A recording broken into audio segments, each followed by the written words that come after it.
Hello, wonderful viewers. Before we start, we'd love for you to be part of our family. Hit that subscribe button and turn on the bell notification so you never miss an exciting story. Now, sit back and enjoy. The sun burned hot in the afternoon sky, making the air thick and heavy. Lagos was alive with noise, cars honking, traders shouting, the scent of roasted corn mixing with the stench of exhaust fumes. Zainab balanced a tray of oranges on her head, moving between cars, hoping to make some sales. It had been a slow day. Her legs ached from walking up and down, and sweat dripped down her face. She sighed, wiping her forehead with the back of her hand. Just then, a sleek black car pulled up nearby. The door opened, and a tall, well-dressed man stepped out. His shoes shined, his suit looked expensive. He was clearly an important person. Zainab watched as he walked towards a gathering of men in a corner of the street. They were seated on plastic chairs, their faces serious. This wasn't just any visit. This man had come to talk to them about something big.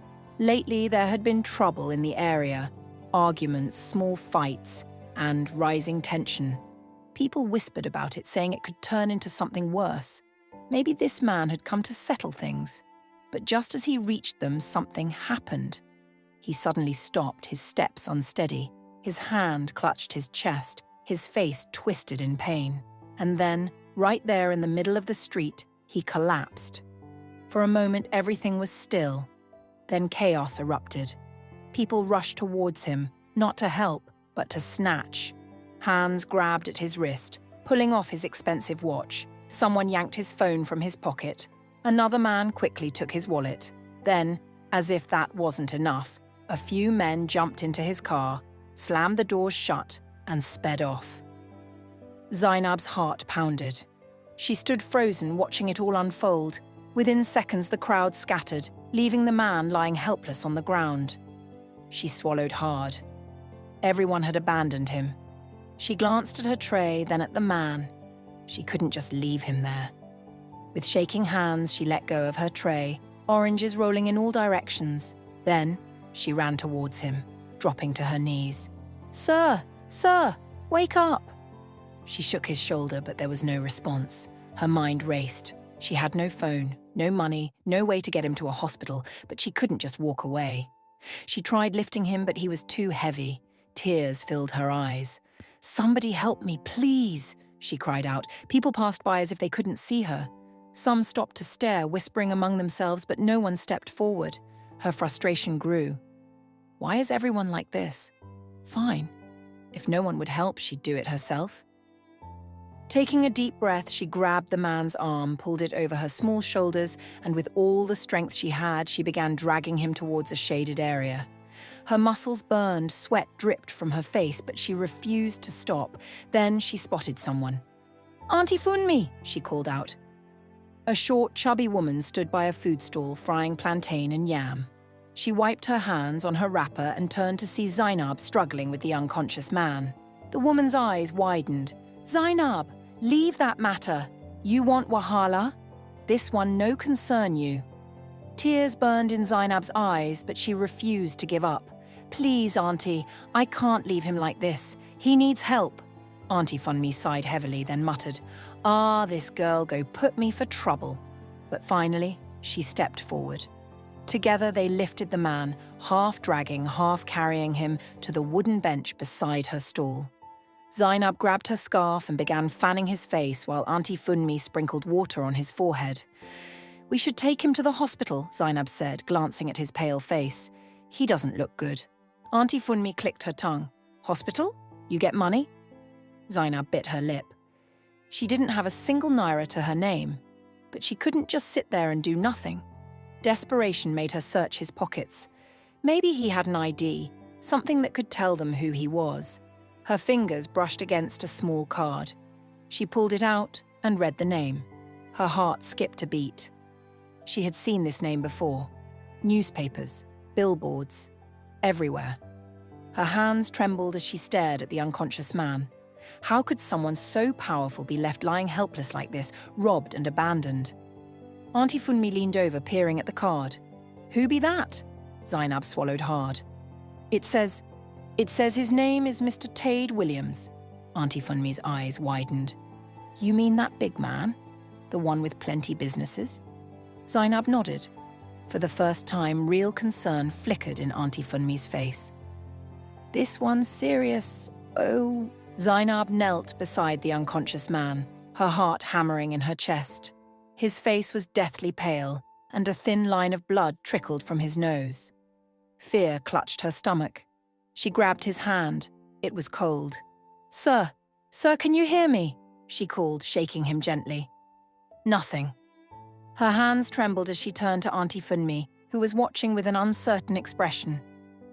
Auntie, we need to take him to a hospital, Zainab said urgently. Auntie Funmi exhaled sharply, wiping her hands on her apron. And how exactly are you paying for that, Zainab? You know hospitals don't treat people for free. Zainab looked around desperately. She had nothing, not even enough money to buy herself food, let alone pay hospital bills for a billionaire. Then, an idea struck her. What if we take him to his company? Someone there will recognize him and help, she suggested. Auntie Funmi hesitated, then nodded. That makes sense. Zainab's relief was short-lived when Auntie Funmi added, But I can't leave my stall. If I close now, how will I feed my children tonight? Tears welled in Zainab's eyes. The overwhelming situation was getting to her. She wiped her face with the back of her hand, sniffling. Why are you crying now? Auntie Funmi asked, suddenly looking nervous. You're making me scared. Zainab sniffed again, shaking her head. I don't know what to do, Auntie. Nobody wants to help. What if he dies? Auntie Funmi exhaled heavily. Okay, stop crying. Here, take this, she said, pulling out some crumpled money from her wrapper and pressing it into Zainab's hand. Zainab gasped. Auntie, you're giving me money. Just go before I change my mind, she scolded. Find a way to get him to his people before it's too late. Zainab nodded quickly and turned, scanning the street for help.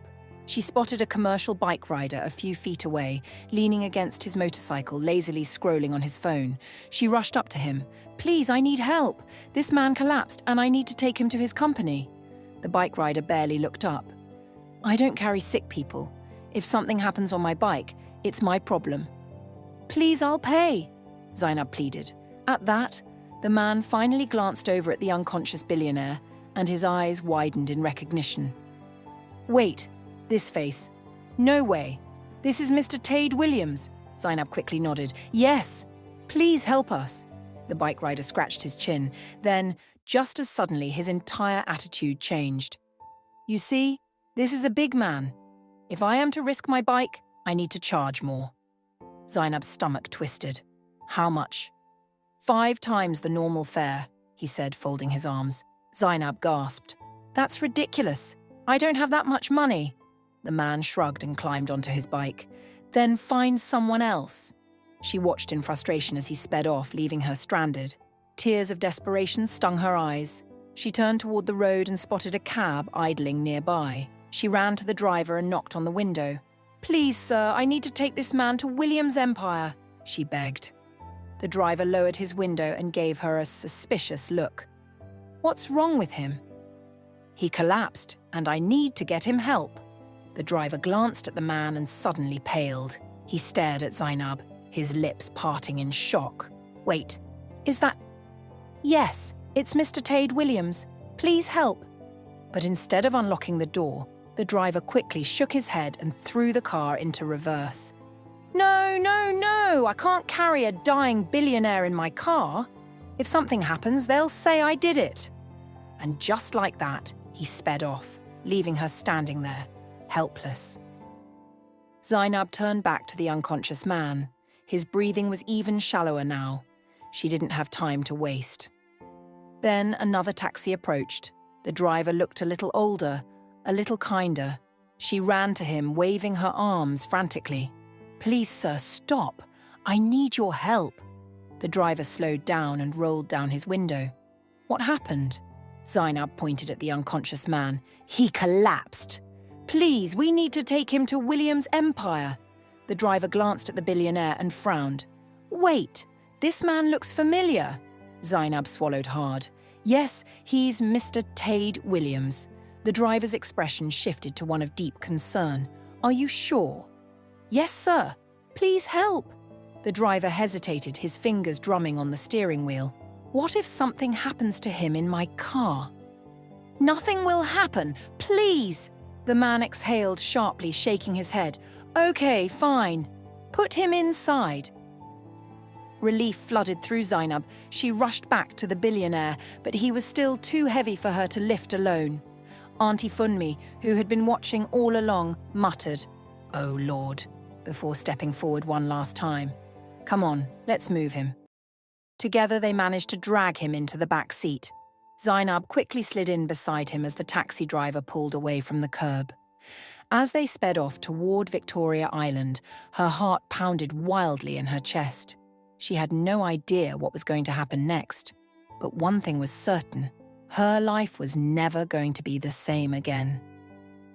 The taxi sped through the streets of Lagos, weaving between impatient drivers and dodging potholes. Zainab sat in the back seat, gripping the unconscious man's arm, her heart racing with every bump on the road. She kept glancing at his face. His skin looked paler now, his breathing faint. "Please hold on, sir," she whispered, as if her words alone could keep him alive. The moment they arrived at St. Mark's Specialist Hospital, Zainab flung the door open and jumped out. "Help! Please, we need help!" she shouted, her voice desperate as she waved frantically at the hospital staff near the entrance. A security guard walked toward them, unimpressed. He gave her a quick once-over, dusty clothes, disheveled hair, and a face streaked with sweat. His gaze then shifted to the man slumped in the back seat. "What happened to him?" the guard asked flatly, making no move to assist. "He collapsed. He needs a doctor," Zainab cried, trying to drag the billionaire out of the car on her own. Another hospital staff member, a nurse in a white uniform, walked up, barely sparing them a glance. "We don't admit unconscious patients without family consent," she said dismissively. "Take him somewhere else." Zainab's eyes widened in horror. "What? You're turning him away? He's barely breathing." The nurse folded her arms, looking completely unfazed. "Hospitals don't just accept people off the street. Do you have any identification? Who is he?" Zainab's heart pounded. They weren't going to help. She felt helpless, tears burning in her eyes. Then, the taxi driver, who had been silent until now, suddenly spoke up. "You people don't know who this is?" he asked, his voice carrying an edge of disbelief. The guard and the nurse exchanged looks. The driver scoffed. "That's Tade Williams." The reaction was immediate. The nurse's face went pale, and the security guard's posture stiffened. A murmur spread through the entrance as another nurse overheard and gasped. "Wait, the Tade Williams?" the first nurse stammered, now peering into the car. Zainab nodded furiously. "Yes, please help him before it's too late." Within seconds, the hospital lobby erupted into motion. A stretcher was rushed out, and a team of nurses and orderlies scrambled to pull the unconscious billionaire from the car. The same nurse who had dismissed Zainab moments ago now looked flustered, barking orders at her colleagues. "Get a doctor immediately," she shouted. "Move, move, move." As they wheeled Mr. Williams inside, Zainab started to follow, but the nurse suddenly turned back to her, her face filled with suspicion. "Who are you to him?" she demanded, her tone sharp. Zainab hesitated. What was she supposed to say? I found him on the road," she admitted. "He collapsed, and people stole all his things. I couldn't just leave him there." The nurse narrowed her eyes, studying her carefully. "Sit there," she finally said, pointing to the waiting area. "Someone will come and talk to you." Zainab slowly sank into one of the plastic chairs, her hands still trembling. The reality of what had just happened hit her all at once. She had just saved a billionaire. But what if something happened to him? Would they blame her? The hospital was a whirlwind of chaos. Doctors and nurses rushed frantically through the hallways, their white coats billowing behind them.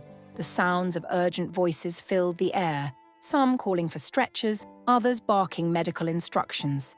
Somewhere in the distance, the wail of a grieving family echoed, their pain spilling into the sterile walls. Zainab sat stiffly in the waiting area, her fingers gripping the edge of her faded dress. Her stomach twisted in knots as she watched the frantic movements around her. The emergency ward felt overwhelming. Bright lights, cold air, the sharp smell of antiseptic mixed with something metallic. She had done her best. She had gotten him here. But now his fate was out of her hands. Her hands clasped together, she lowered her head and whispered a prayer. Please, God, don't let him die. She had never met Tade Williams before today, had only seen his face on billboards, heard his name spoken in admiration and envy. He was untouchable, a man so powerful that even his shadow carried weight. And yet, she had seen him lying helpless on the ground, robbed and abandoned by the very people who once revered him. She hadn't helped him because of who he was. She had helped because it was the right thing to do, because no one deserved to be left like that. Her body ached with exhaustion, but she refused to leave. She needed to know if he would make it. At some point, her body betrayed her and sleep took over. She didn't know how long she had been out when a firm hand suddenly shook her shoulder. Miss? Her eyes fluttered open, the hospital lights feeling too harsh.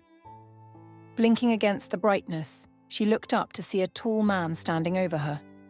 He was dressed in a crisp suit, his expression unreadable, but his presence alone demanded attention. You're the one who brought Mr. Williams in? His voice was deep, steady. She nodded groggily. Yes. Is he okay? The man exhaled, his shoulders relaxing slightly. He's awake. He asked to see you. Zainab straightened immediately. Relief flooded her, her exhaustion momentarily forgotten. Really? He's okay? The man gave a short nod. Yes, I'm Richard, his personal assistant. Follow me. Zainab hurried to her feet and followed him down the long corridor. Her heart pounded with every step.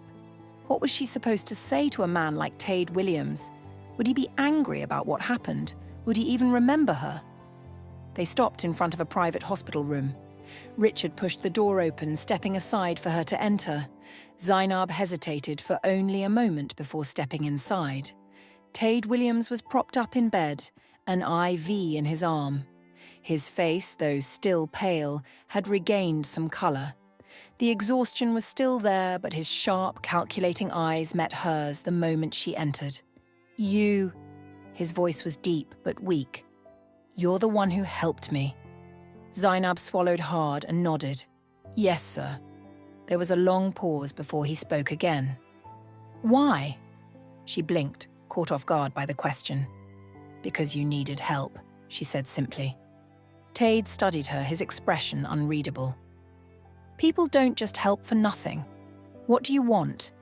Her stomach tightened at his words. I don't want anything, sir, she said firmly. I just couldn't leave you there.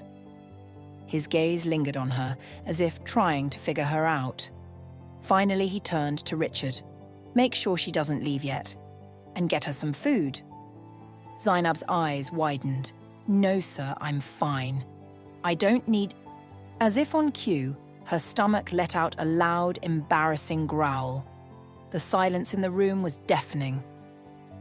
Zainab's face burned with embarrassment as she wrapped her arms around herself, willing the hunger away. Tade exhaled, his lips twitching slightly as if suppressing a smirk. Richard, get her food.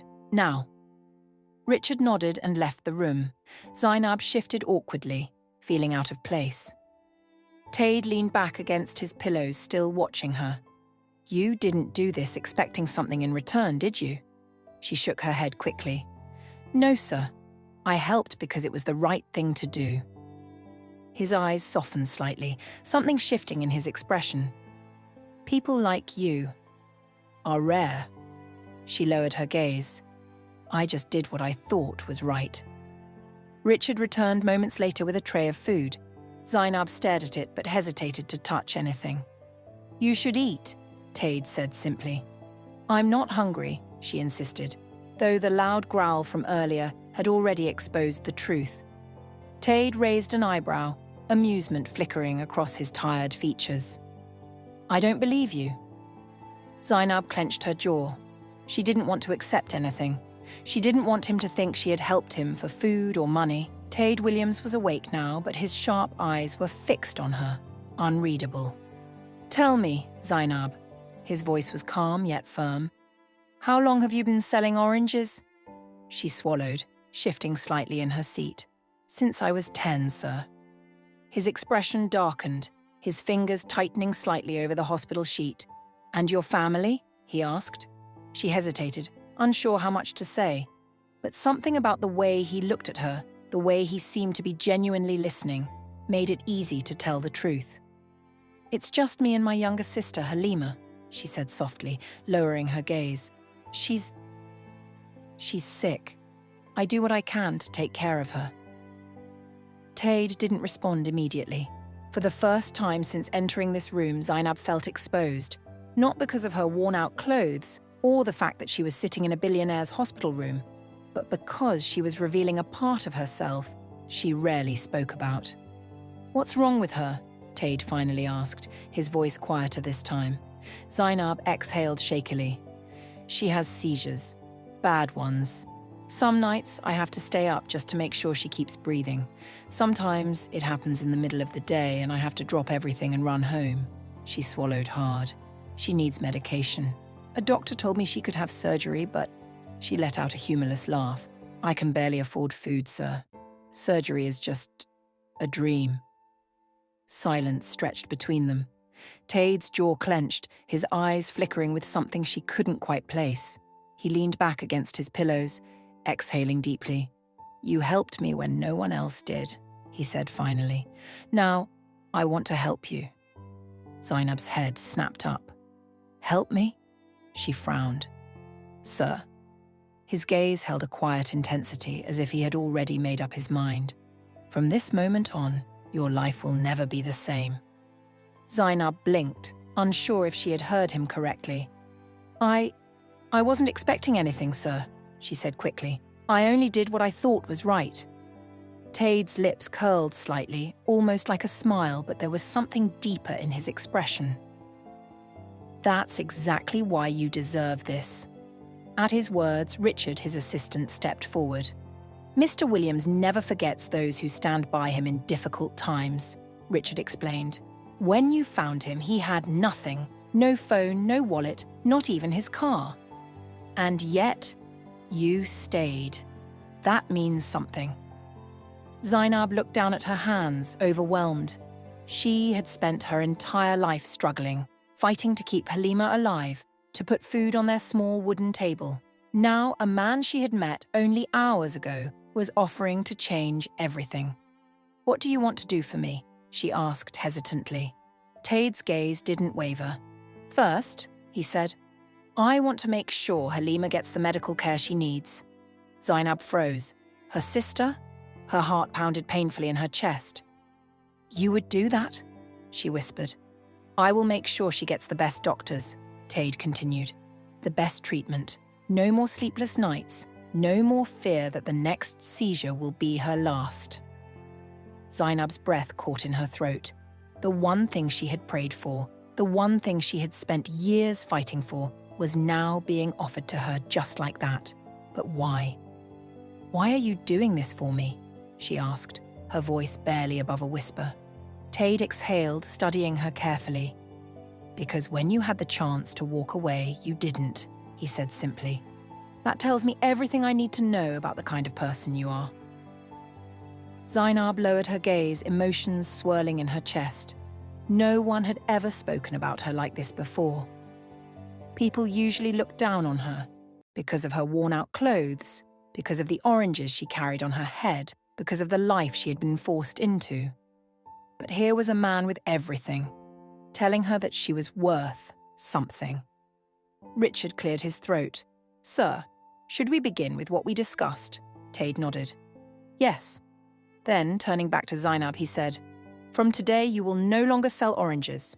I am offering you something better, a future. Zainab's breath caught in her throat. A future? Yes, he continued, you will have a proper home, education if you want it, and a job. Not just any job, but something that will allow you to grow, to build something for yourself. Her hands trembled. This was too much, too sudden. "Sir, I don't know if I can accept all this," she admitted, her voice shaky. "It doesn't feel right." Tade's smile softened. "I understand your hesitation," he said. "But let me ask you one thing. If Halima had this opportunity, would you tell her to reject it?" Zainab's heart squeezed at the mention of Halima. She would do anything to give her little sister a better life. She took a deep breath, her decision forming. Maybe, just maybe, this was the miracle she never saw coming. Todd's lips curled slightly, as if he had won a game only he knew they were playing. "You'll see soon enough," he said. Then, turning to Richard, he added, "Make sure she gets home safely, and tell them to prepare a car to pick her up tomorrow morning." Zainab's breath hitched.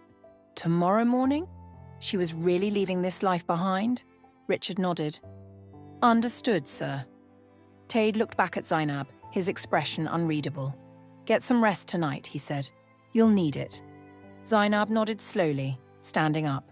Her legs felt weak, but she forced herself to remain steady. She wasn't sure what she had just stepped into, but something told her there was no turning back now. Zainab barely slept. Even after she had returned home the night before, after stepping into the tiny one-room apartment she shared with Halima, her mind refused to rest. Was this really happening? Every time she thought about it, doubt crept in. What if Tade Williams changed his mind? What if she got to the meeting point and no one showed up? What if... A soft whimper pulled her out of her thoughts. She turned quickly to see Halima curled up on the mattress, her small frame trembling. Another seizure. Zainab sprang into action, immediately kneeling beside her sister, gripping her hand tightly. I'm here, she whispered, voice shaking. "Just breathe, Halima. I've got you." Her little sister's body tensed before going still, her breathing ragged. Zainab's chest ached with helplessness. She had seen this too many times, and every single time, she wondered if this would be the one she couldn't stop. But this would end soon, right? She pressed her lips together, gripping Halima's frail fingers. Please let this be real. A loud knock on the door made her jump. Zainab's heart pounded as she got up and rushed to open it. The moment she did, she froze. A black luxury SUV was parked outside their building, and standing at the door was Richard. "It's time," he said simply. Zainab swallowed hard, glancing back at Halima. Her sister was still weak, but her eyes fluttered open. Who is it?" Halima's voice was soft, barely above a whisper. Zainab turned back to Richard. She's coming with me, right?" Richard nodded once. "Of course. Mr. Williams made it clear Halima will get the care she needs."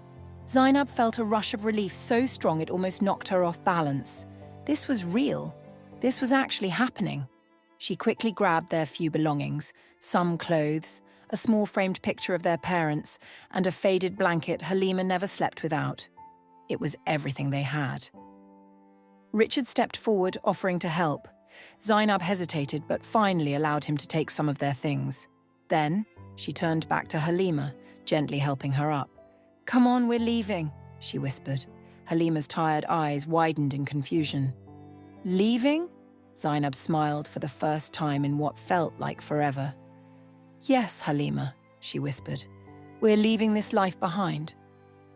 The car ride was silent for the first few minutes.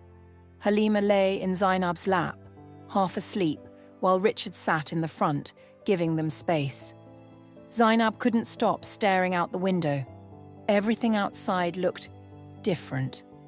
The streets she had walked every day, the ones she had memorized, the ones where she had spent years hustling under the sun, were passing by so fast, like they were fading away. It felt final. "Where are we going?" she finally asked. Richard turned slightly. "Mr. Williams asked us to take you both to one of his properties first, somewhere quiet, where Halima can rest while you figure out what you want to do next." Zainab's eyebrows furrowed. "What I want to do?" Richard nodded. "Yes. Tade isn't just handing you money. He wants you to have control over your future." control over her future. She had never had that before. Her entire life had been about survival, about taking whatever small thing she could find just to keep going. Now, a billionaire was telling her that she could actually choose what she wanted for once. Zainab's throat tightened with emotion. This wasn't just about her anymore. It was about Halima. She glanced down at her little sister, brushing a stray curl from her face. "Wherever we go, as long as she's safe, I'll be fine," Zainab said softly. Richard nodded approvingly. "You're a good sister," she exhaled, resting her head back against the seat. She hoped she was. The moment the car turned into the gated property, Zainab's breath caught in her throat. She had never seen a house like this in real life. The gates were massive, opening into a long driveway lined with tall, beautiful trees. The house itself was stunning, a modern white building with glass walls and balconies. It didn't look real. This is where we're staying?" she asked, her voice barely above a whisper. Richard didn't even blink. "Yes." Zainab felt lightheaded. Back in their old apartment, their ceiling leaked whenever it rained. Their neighbors shouted all night. The walls were so thin she could hear every single cough from the next room. And now, she was here? She gently shook Halima awake. "Halima, wake up. You have to see this." Her little sister blinked groggily, then gasped the moment she saw the house. Her small fingers clutched Zainab's wrist. "Zai, is this heaven?" Zainab laughed shakily, even as tears burned the back of her eyes. "No, baby," she whispered. "It's our new home." Richard stepped out of the car and opened the door for them. As Zainab helped Halima out, she suddenly felt nervous. Was this really hers? Or was she just visiting someone else's world? Then, before she could overthink it, the front doors opened, and Tade Williams himself stepped out. Zainab stiffened. Tade had recovered significantly since she last saw him in the hospital. He was no longer wearing the hospital gown, but instead a crisp navy blue suit, looking every bit like the billionaire she had only ever seen in newspapers. He looked her over, his gaze sharp as ever. "I see you made it," he said, his voice unreadable. Zainab swallowed, her hands gripping Halima's tightly. She had a feeling that this was just the beginning of something much bigger than she had imagined. What does Tade have planned for Zainab? Will she be able to trust him? Subscribe and turn on the notification bell for the next part. You won't believe what happens next.